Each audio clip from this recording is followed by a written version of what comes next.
Now area of rhombus, area of rhombus. अब rhombus कैसा figure है, देखिए ये इस तरीके से होता है, बिल्कुल पैरेललोग्राम की तरह ही होता है। और अगर हम पैरेललोग्राम की भी बात करें, पैरेललोग्राम की भी अगर हम बात करें, ये पैरेललोग्राम लिखा है शॉर्टकट में, ये पैरेललोग्राम ऐसा होता है देखने में।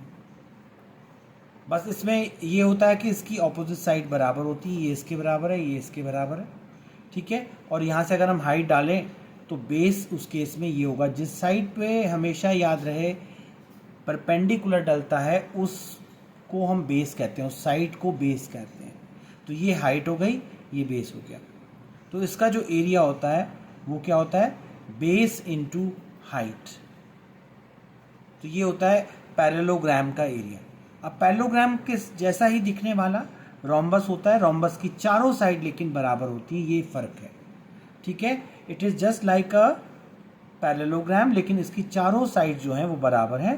तो यहाँ से अगर हम परपेंडिकुलर डालते हैं तो ये बेस हो गया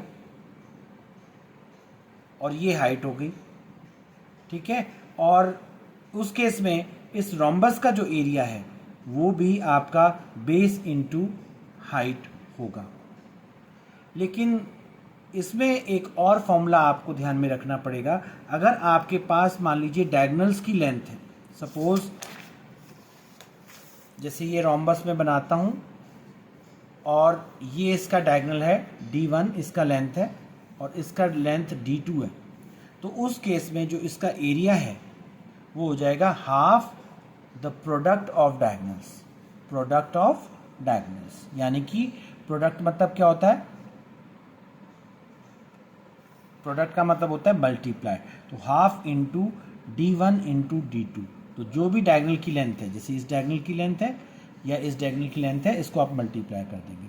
मान लीजिए ये 6 है और ये मान लीजिए 8 सेंटीमीटर है, तो इसका जो एरिया होगा वो हो जाएगा हाफ इंटू 6 इंटू 8, यानी कि 2 4 जा 8 एंड 6 4 जा 24 सेंटीमीटर स्क्वायर। तो इस तरीके से आप रोम्बस का एरिया निकाल सकते हैं।